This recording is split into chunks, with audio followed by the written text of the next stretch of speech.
വാഗ്ഭടാനന്ദൻ എന്ന മഹാനായ നവോത്ഥാന നായകനെ മലയാളി സമൂഹം എന്നും ആദരിക്കുന്നു. ബ്രഹ്മാനന്ദ ശിവയോഗിയാണ് ഈ വാഗ്ഭടാനന്ദ എന്ന മഹത്തായ പേര് അദ്ദേഹത്തിന് നൽകിയിരിക്കുന്നത്. വാഗ്ഭടാനന്ദന്റെ യഥാർത്ഥ പേര് വയലേരി കുഞ്ഞിക്കണ്ണൻ. ബാല്യത്തിൽ അദ്ദേഹം കുഞ്ഞിക്കണ്ണൻ എന്ന പേരിലാണ് അറിയപ്പെട്ടിരുന്നത്.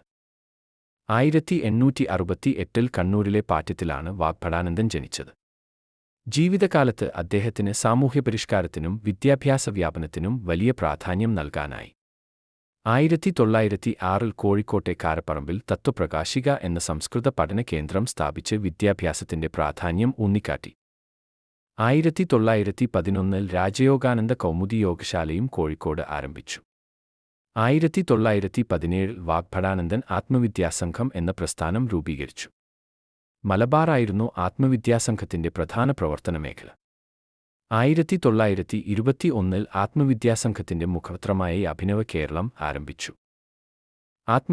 ആത്മവിദ്യാലേഖമാല, അധ്യാത്മയുദ്ധം, ഈശ്വരവിചാരം, പ്രാർത്ഥനാഞ്ജലി, മാനശ്ചാപല്യം, മംഗളശ്ലോകങ്ങൾ, യജമാനൻ, പ്രാർത്ഥനാമഞ്ജരി, ഗാന്ധിജിയും ശാസ്ത്രവ്യാഖ്യാനവും, കൊട്ടിയൂർ ഉത്സവപ്പാട്ട് തുടങ്ങിയ ഗ്രന്ഥങ്ങൾ രചിച്ചും സാമൂഹ്യബോധം ഉയർത്തി.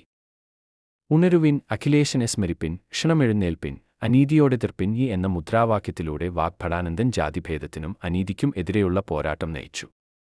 ജാതി പ്രമാണം ഹിന്ദുമതത്തിന്റെ അടിസ്ഥാന പ്രമാണങ്ങൾക്ക് വിരുദ്ധമാണെന്ന് അദ്ദേഹം പ്രഖ്യാപിച്ചു. 1927-ൽ വാഗ്ഭടാനന്ദൻ പ്രീതിഭോജനം നടത്തി സമുദായ അതിരുകൾ മറികടക്കാൻ പ്രേരിപ്പിച്ചു. ഊരാളുങ്കൽ കൂലിവേലക്കാരുടെ പരസ്പരസഹായ സംഘം എന്ന പേരിൽ കർഷക സംഘടന രൂപീകരിച്ച് തൊഴിലാളികളുടെ ക്ഷേമത്തിനായി പ്രവർത്തിച്ചു. ഇന്ന് ഇന്ത്യയിലെ ഏറ്റവും വലിയ ലേബർ കോൺട്രാക്ട് സൊസൈറ്റിയായ Uralungal labour contract cooperative society ആ സംരംഭത്തിന്റെ വേരുകളാണ്. വാഗ്ഭടാനന്ദൻ ഒരു വിപ്ലവകാരിയായിരുന്നത്രേ. കാവി ഉപേക്ഷിച്ച് ഖദർ അണിഞ്ഞ ഒരേയൊരു നവോത്ഥാന നായകനായിരുന്നു അദ്ദേഹം.